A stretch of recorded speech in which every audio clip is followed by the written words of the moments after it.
신약성경 416페이지에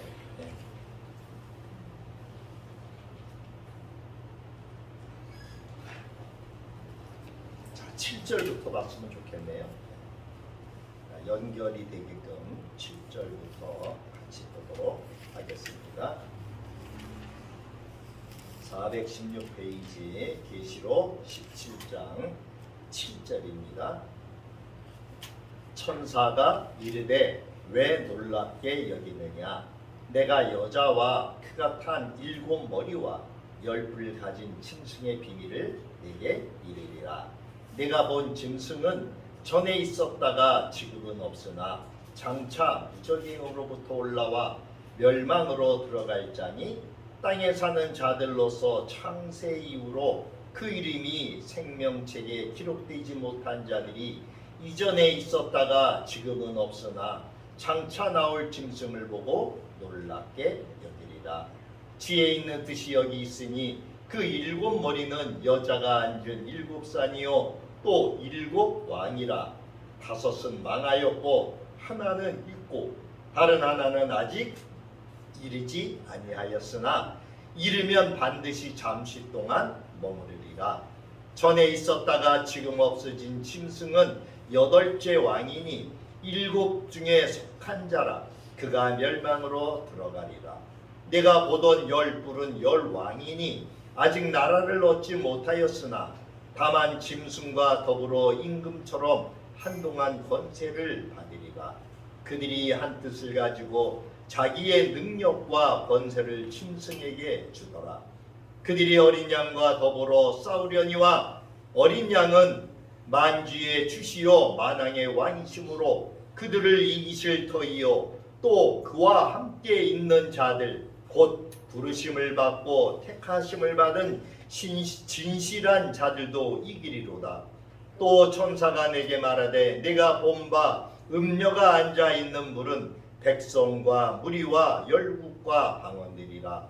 내가 본 바 이 10뿔과 짐승은 음녀를 미워하여 망하게 하고 벌거벗게 하고 그의 살을 먹고 불로 아주 사르리라. 이는 하나님이 자기 뜻대로 할 마음을 그들에게 주사 한 뜻을 이루게 하시고 그들의 나라를 그 짐승에게 주게 하시되 하나님의 말씀이 응하기까지 하심이라. 또 내가 본 바 그 여자는 땅의 왕들을 다스리는 큰 성이라 하더라. 아멘. 지난주에 이어서 오늘은 천사가 그 큰 음녀에 대해서 자세하게 풀어서 설명해 주고 있죠. 지난 시간에 우리는 이 큰 음녀가 누구인가라고 하는 것을 보았어요. 17장 1절에 이 큰 음녀는 맑은 물 위에 앉아 있다라고 이야기를 했어요. 근데 이 물이라고 하는 것을 오늘 여기서 말씀하고 있죠. 그 15절에 보니까 또 천사가 내게 말하되 내가 본 바 음녀가 앉아 있는 물은 백성과 무리와 열국과 방언들이니라. 무슨 얘기예요? 온 세상을 이야기하죠. 백성들, 무리들, 그 다음에 열국들, 나라를 이야기하죠. 방언들, 언어죠. 언어. 지금도 전 세계에는 3천여 개의 언어가 있다는가 봐요. 족속마다 자기들의 언어가 있어서 이렇게. 그래서 한마디로 얘기하면은 이 물은 온 세상을 이야기해요. 근데 그 물 위에 누가 앉아 있냐? 음녀가 앉아 있는데 그것도 큰 음녀, 즉 대장 음녀가 앉아 있다라고 하는 거예요. 근데 이 대장 음녀가 거기 보니까 우리 지난 시간에 보았는데 잠깐 한번 보면서 넘어가면은 땅의 임금들과 2절에 땅의 임금들과 더불어 음행했다. 그리고 땅에 사는 세상에 사는 모든 사람들도 그 음행의 포도주에 같이 취했다라고 이야기하죠. 무슨 말씀이에요? 이 큰 음녀를 통해서 큰 음녀가 결국은 세상을 다스리는데 그 세상에 또 각각 작은 나라들이 있겠죠. 땅의 임금들이 있겠죠. 그들과 결탁을 해요. 또 그 나라들 안에 누가 있어요? 땅에 사는 자들, 백성들이겠죠? 그들도 똑같이 지도자와 따라서 음행해요. 음행한다는 게 뭐예요? 하나님을 섬기지 않고 세상 것을 쫓아가는 것이죠. 허탄한 것이라고 성경은 이야기하고 있어요. 그래서 왜 음행이라고 이야기를 합니까? 구약에 하나님은 우리의 남편이 되시고 우리는 그의 아내가 된다라고 하나님이 말씀하셨어요. 그러니까 남편인 하나님을 버리고 다른 남자와 행음하는 일을 저질렀기 때문에 성경에는 음행이라고 계속 표현하고 있는 거예요. 성령께서 요한을 다시 광야로 데리고 가잖아요. 3절에. 그랬더니 이 여자가, 이 큰 음녀, 이 여자가 붉은빛 짐승을 탔고 그 붉은빛 짐승을 탔는데 그 붉은빛 짐승 위에는 어떠한 이름들이 가득 있었어요? 하나님을 모독하는 이름들. 그러니까 하나님을 모독하는 이름들이 이 짐승에 가득 있으니까 결국은 하나님 편이에요? 아니면 하나님의 반대편이에요? 하나님의 반대편인 걸 알 수 있죠. 근데 이 짐승이 거기 3절 끄트머리에 보니까 7머리와 10뿔을 가진 짐승이라는 거예요. 그래서 이 7머리와 10뿔은 우리가 앞에 13장에서 바다에서 올라오는 짐승에 대해서 설명을 해줬죠. 하나님은 미리 이렇게 가르쳐 주셔요. 그래서 하나님께서 우리가 깨달을 수 있게끔 하나님께서 미리 우리에게 말씀해 주시고 알려주신 이후에 기회를 주시죠. 어떤 기회를? 돌아올 수 있는 기회, 회개할 수 있는 기회를 주셔요. 기다리셔요. 그래도 안 돌아오면은 그때 이제 진노의 막대기를 드시죠. 여러분들 자녀를 우리가 다 키워봤지 않습니까? 처음에는 애들한테 좋은 말로 얘기해요. 그렇게 하면 안 된다. 그렇게 하지 마라. 말로 타이러요. 그래도 말을 안 들으면은 부르죠. 불러서 아주 조금 엄하게 단호하게 이야기를 해요. 그래서 약속도 합니다. 그래도 말을 안 들으면 어떻게 해요? 그 다음에 막대기를 들어요. 체벌의 매를 들죠. 하나님이 우리를 자녀로 생각하기 때문에 하나님도 우리에게 이렇게 기회를 주시는 거예요. 그 여자가 탄 짐승이 13장에서 우리가 보았던 바다에서 올라온 7머리와 10뿔을 가진 짐승하고 똑같은 것을 알 수 있어요. 근데 그 짐승을 탄 여자도 어때요? 4절에 자줏빛과 붉은빛 옷을 입었잖아요. 그리고 금과 보석과 진주로 가득 치장을 했어요. 얼마나 화려해요. 특별히 여기 붉은빛 옷을 입는 것은 옛날에는 왕들이나 입을 수 있는 왕족들 구별된 옷이라는 거예요. 그러니까 이 여자가 무슨 흉내를 내요? 왕의 흉내를 내죠. 하나님 흉내를 내는 거예요. 결과적으로. 근데 손에 금잔을 가졌어요. 금은 어떠한 성격이 있어요? 금은 순결함. 여러분 우리가 뭐 금반지도 있고 금목걸이도 있고 뭐 금 종류가 많지만 가장 좋은 것은 어떤 거예요? 99.9% 순금, 그죠? 변하지 않는 데죠? 변하지 않는 데. 그래서 몸이 뭐 이렇게 안 좋고 또는 어떤 영원한 약속을 할 적에 옛날에는 결혼 반지를 주로 뭘로 했어요? 금으로 했죠? 순금으로. 왜? 나에 대한 사랑을 변하지 않겠다. 내가 너를 사랑하는 것을 변하지 않겠다. 라고 하는 그 무언의 언약이죠. 자, 그런데 이 여자와 이 붉은 짐승이 어떤 상태예요? 4절 후반절에 보니까 가증한 물건과 음행의 더러운 것들로 가득 차 있죠. 그러니까 땅을 다스리는 지배하는 그 여자라든지 또는 그 여자의 뒤에서 조정하는 이 짐승이 다 어때요? 하나님을 모독하는 그러한 존재들인 것을 이야기해요. 그러면서 5절에 한마디로 정리를 해요. 그죠? 그 이마에 이름이 기록되었으니 비밀이라. 세상 사람들은 몰라요. 하나님의 자녀들만 하나님이 알 수 있게 가르쳐 주는 거예요. 비밀이에요, 비밀. 세상 사람들한테 가서 얘기해 보세요. 그 사람들이 알고 이야기 하나 몰라요. 근데 하나님의 백성들은 알아요. 지금은 어느 때라고 그랬어요? 제가 누누이 여러 번 말씀드리지만 지금은 마지막 때. 그래서 요한계시록을 우리가 알지 못하면은 어떠한 불이익을 당할 수밖에 없어요. 왜? 하나님이 이렇게 비밀로 알려주시기 때문에. 그 비밀로 되어 있는데 거기 보니까 뭐라고 되어 있어요? 그 이마에 이름이 기록되어 있는데 그 이마에 이름이 뭘로 기록되었어요? 큰 바벨론 또는 땅의 음녀들 또는 가증한 것들의 어미라. 그러니까 이 큰 음녀는 모든 가증한 음녀들의 대장이에요, 대장. 그래서 지난주에 말씀드렸죠. 만약에 종교계를 예를 들어서 설명을 드렸잖아요. 세상에 수많은 수천 개의 종교가 있죠. 우리 옆에 나라 일본만 하더라도 종교가 1000여 개가 넘는데 일본은 기독교 복음화율이 10%가 안 돼요. 5%라나 7%라나 얼마 안 돼요. 그래서 일본에서 선교하고 있는 선교사들이 아주 힘들어요. 그 다음에 또 복음화율이 떨어지는 데가 어디예요?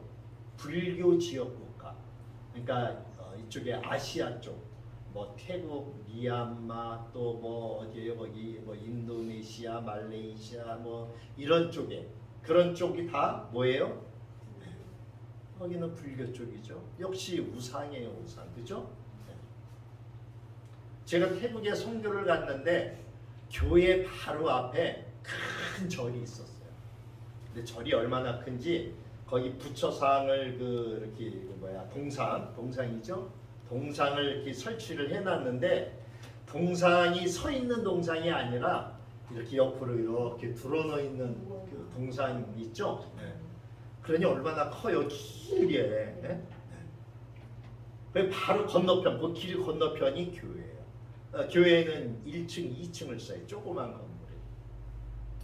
전도를 나가면은 그 앞에 있는 그 절에 다니는 사람들이 놀린대요.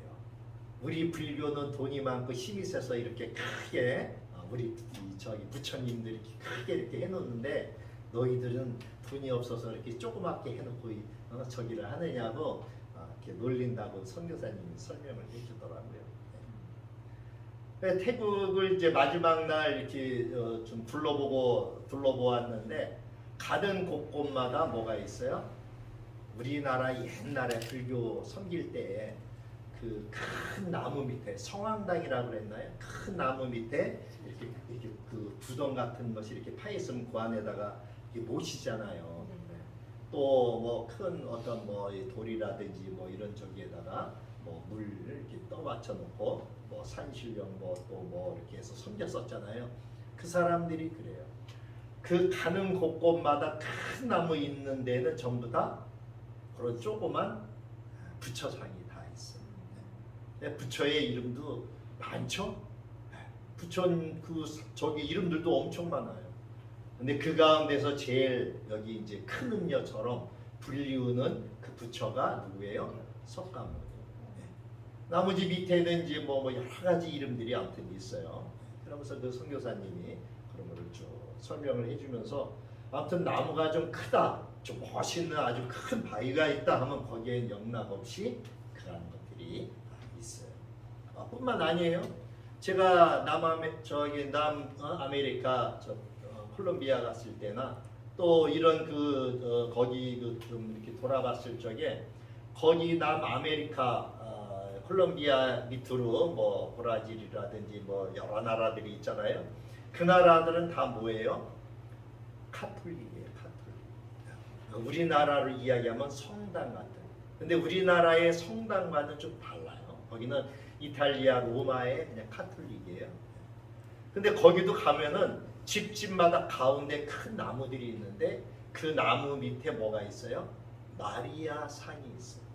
마리아 상 동상을 마치 이렇게 불교의 부처상 마냥 조그맣게 해가지고 그 정원 한 가운데 큰 나무 밑에 그런 곳이 또 나무가 없는 데는 한쪽 벽 구석에 이렇게 우리 벽난로라고 그러나요? 그런 식으로 이렇게 만들어가지고 그 안에다가 이렇게 아기 예수를 안고 있는 마리아 상을 다 동상으로 이렇게 만들어놨어요. 물론 이제 그 앞에는 예물을 드린 흔적들이 있어요.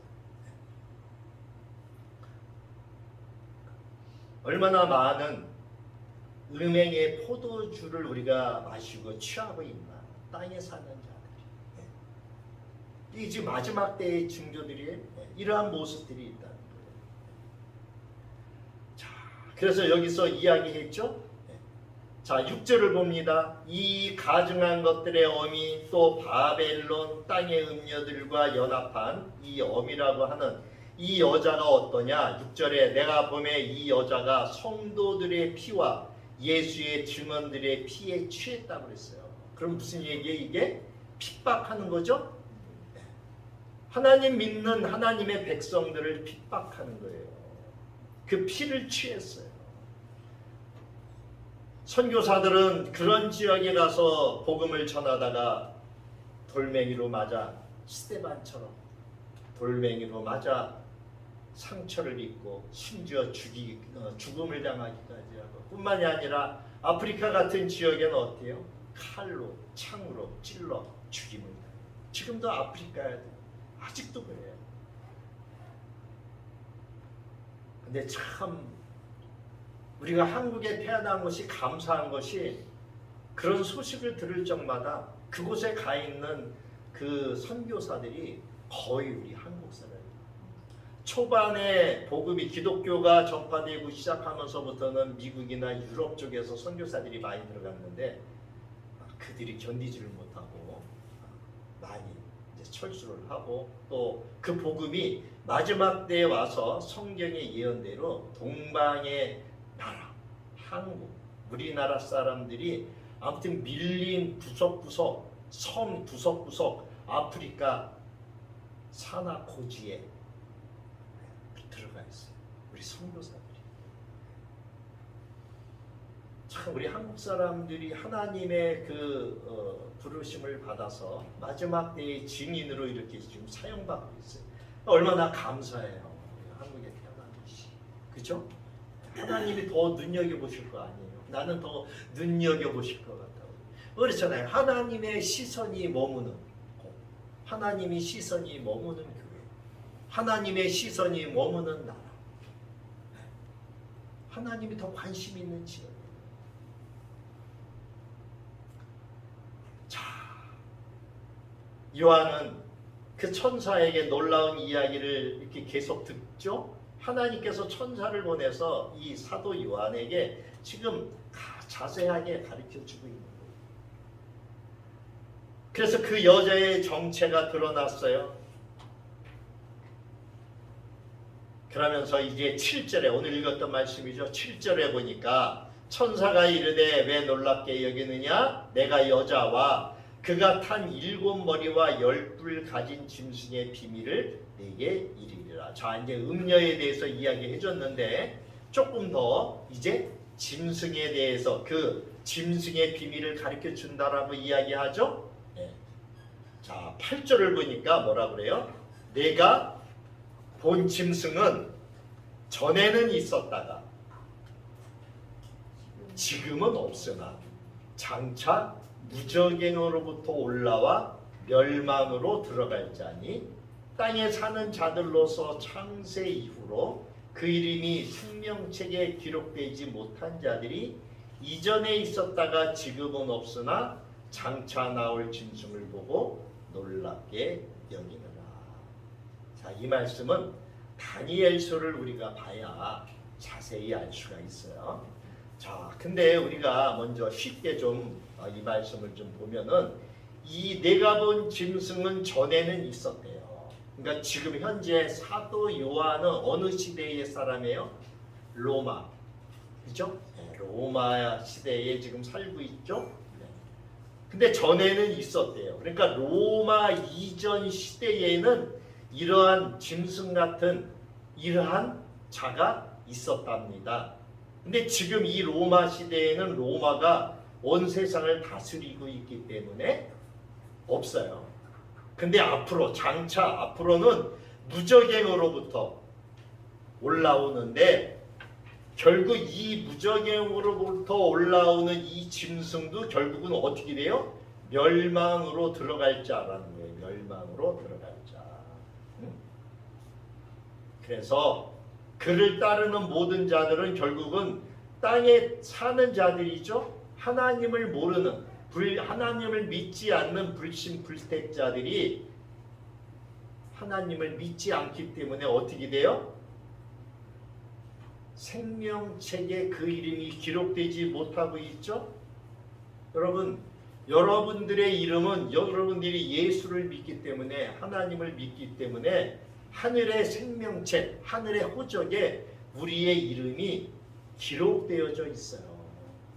그래서 제 이름 박태서 하고 그 옆에는 참빛교회 담임, 그리고 제가 옛날에 살아왔던 일들 뿐만이 아니라 이후에 모든 제가 앞으로 행해 나간 또 그 일들, 그 일이 나중에 다 기록이 되어져요.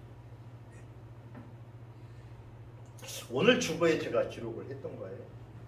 네, 오늘 주보에 여기 함께 나눠요에 보면은 다니엘 웹스라는 한 국무장관이 미국의 국무장관에 대한 이야기를 제가 함께 나눠요에 기록되어 있어요.